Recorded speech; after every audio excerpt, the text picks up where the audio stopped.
Hey guys, welcome back to the channel, and it's great to have you back where we're going to be talking about what's been happening in the last week for me. I know the last video that I posted was more of a personal story rather than an update of the week. So really, this update is meant to cover both this week and last week. And I think there's been a lot of realizations on my side over the last 2 weeks, and really I wanted to use the opportunity today to share those. And I'm hoping, and I know that it will be beneficial because on this entrepreneurship journey, I think whenever you are able to get insights from others that are, as I said, just a few steps ahead of you, rather than a entrepreneur who's like 10 years ahead of you, it does help because it's those subtle changes, those slight improvements that really can make a massive difference in your business. So really what I want to start off with today is to talk a little bit about my journey in terms of my coaching journey. So 2.5 years ago, when I exited my corporate job, which is an agency. At an agency, I decided I needed to get some sort of qualification before I started the journey, before I started coaching others. And I was advised on a particular course by the coach who was and is a qualified coach, advised me to take a particular qualification, or to go and do a particular course before I started coaching. And it was a short course, so it was about 3 months, but it gave me the fundamentals to at least know what to do when it comes to coaching. So I did that course, and it was through the University of Cape Town, and I got a lot of kind of great educational context in terms of the coaching profession, and it gave me the fundamentals to allow me to coach properly. But the one thing that it didn't have is it didn't have an accreditation from a coaching body. So if you are looking to become a coach and you're looking to coach at organizations and looking to work potentially internationally, then you need to have some form of accreditation, because oftentimes companies are going to ask for that. And there's various bodies around. Probably one of the most well-known is the ICF, which is the International Coaching Federation. And I had been considering doing a qualification for the last 2 years, I suppose, since I completed that initial short course that I'd done. And I'd really been putting it off for a while, and I wasn't really fully committing to it. And I mean, there was a couple of reasons why I didn't do it, but predominantly one was no client had ever asked me whether I had a qualification, on whether I had an ICF qualification. Really, what the clients were looking for was, can I get them the results? And based on the track record that I have, based on the clients that I'd work with, I was able to almost not guarantee, but they could at least see that I had some credibility to what I was able to provide them with. So that's one of the reasons why I didn't go ahead and decide, go with the ICF qualification. And the second thing was kind of the cost and the time, because of course it's gonna, it's an investment, and it doesn't come cheap. So it could cost as much as it does if you're going through a university degree, or in some cases even more than that. So the cost is was a limiting factor for me as to why I didn't decide to go with it. And the second one was really around the time, because as you're running a business, you effectively are generating an income, and your time is the most valuable resource that you have. So any time that you're not spending on either generating business or having sales conversations or working in your business, and that's generating content or generating things that you are going to use with clients. Anytime that you're not doing any of those things, you're taking away from your earning potential. So those are the three things why I hadn't gone ahead with the ICF qualification as yet. And I, over the last couple of months, I'd kind of come to the conclusion that I didn't want to be putting it off anymore, because ultimately, having chosen this particular profession as a profession that I am in and I want to get into, or that I'm in and I want to, pursue for the rest of my life, is if I wanted to do that, I needed to become a master. I needed to master the domain that I was in, and I wanted to become, or I do want to become, the best of what I do.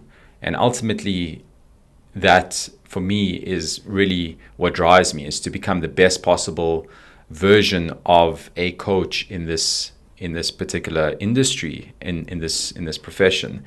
And I wouldn't be able to do that if I didn't truly deepen my knowledge of coaching.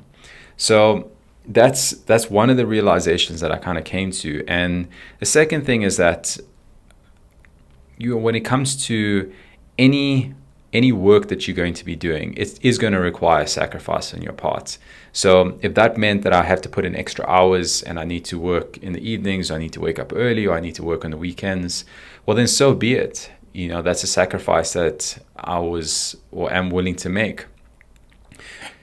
And the third thing is that I was able to find a particular coaching course, which is ICF accredited, done locally, and so it wasn't coming at a prohibitively expensive cost, as a lot of the international courses do come in at, because they're of course charging in dollars.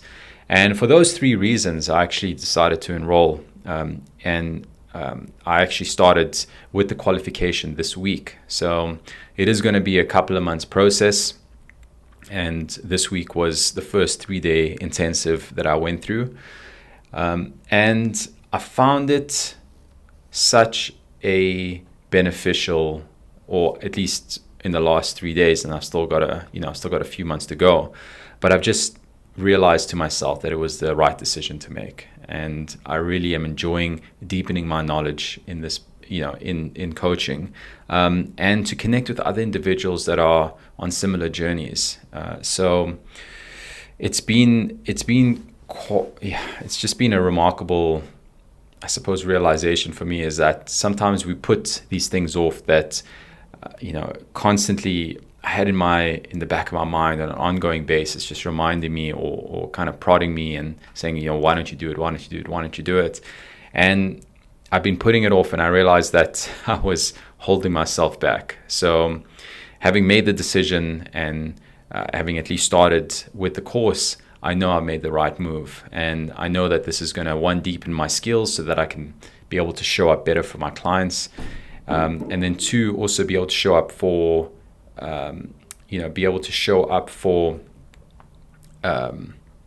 show up within this network and within this industry, and network with other like-minded individuals that are on a similar path and a similar journey. So I know that was the right decision for those two things. And that's a journey that I'm going to be on for the next, I would say, 6 to 8 months. It's going to take some time to at least go through the qualification, and then once that qualification once you've done the theory, you need to gain some more practical hours, and then after that you apply to become an ICF accredited coach through the ICF. So it is a process that you need to go through. The application process, they have certain intakes during the year, so it doesn't, to my knowledge, it doesn't happen all the time, and that process does take a couple of months to again verify. So the aim really is, by the end of this year, having completed the first phase of the qualification, and then get the education, get the hours of coaching, and then submit the application to get accredited. So hopefully by the end of this year, that means that I would have at least an ACC. So there's three different kind of phases or stages, whatever you want to call it. The first one is ACC, and then PCC. So there's associates, I think professional, and then the top one is master, and each one have their own criteria. So it takes a certain number of hours that you would have to be coaching for. I know if you want to get to master level, it needs to be, I think, 2,000 hours. And PCC is around about 500, and then ACC is 100. It's between 100 and 200. So that's going to take, if you want to get up to master level, if that is your aim, that's going to take years to get to. So it's an ongoing practice, an ongoing journey, but it's one that I'm glad that I undertook, or have made the decision to undertake, and now in it. Second thing is really having more sales conversations, having more coffee meetings, and really to help to ensure that from a sales point of view, especially when it comes to business development, as I mentioned on some of the previous videos, that when you are running your own business, or constantly, I don't think that, but I think especially at the founder level and in the first couple of years as you're kind of starting out, is that you need to be spending 50 to 60% of your day on sales, and that's really about having meetings, either presenting your proposal or prospecting, reaching out to people, driving leads. The large majority of your day actually needs to be kind of put aside towards that particular function in the early stages of the business, at least, to really generate the demand and generate the awareness and to get people, kind of to get business through the door. So being a lot more proactive on that, and having more meetings, and also just being open to engaging with individuals, reaching out to people within that I know, and just having coffee meetings. So one of the individuals that I met with this morning was my first boss. So I met with her. I reached out to her about a week ago, and just through that conversation, she has offered to put me on her database to an emailer that goes out to about 10,000 people. She's also going to be putting me in touch with someone who, kind of has a need that my services would be able to help. And it's just about having as many of those conversations as possible and being open to the possibilities around you. And then the other update is that from a Civitas point of view, which is the founders networking group that I'm on, which I have mentioned previously, Paul, who's one of the founders I've talked about before, has indicated that the group that I'm on, because I'm on a particular CEO group, is he wanted to put me on another group, which is with businesses that are at the same stage at which I'm at. So kind of, first couple of years, having a similar kind of size, some of them slightly larger, but at least they're all singularly focused on one thing, and that's sales and marketing. And that's really about generating and growing their business.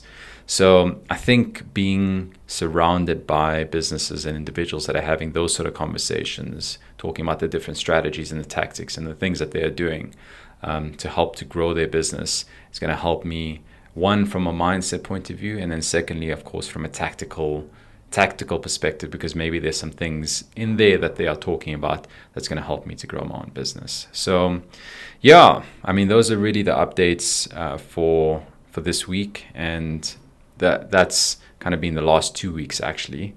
So hopefully that's been helpful, and it's been a busy 2 weeks, especially given the fact that I was on training for the full 3 days this week. So my time was very limited, and then I was finding myself kind of working either, in fact, it was mostly early in the morning just to get things done. But that 3 days of training is now done, and now it's going to be, every week we'll have kind of something to do.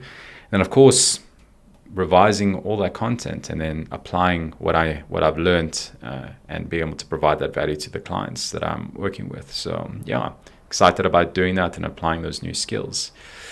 And that's the update for this week. So hopefully it's been helpful, and looking forward to providing further update next week where I've got a couple of proposals that are being sent out, some meetings that are going to be had. And yeah, that's it. So catch you guys next week.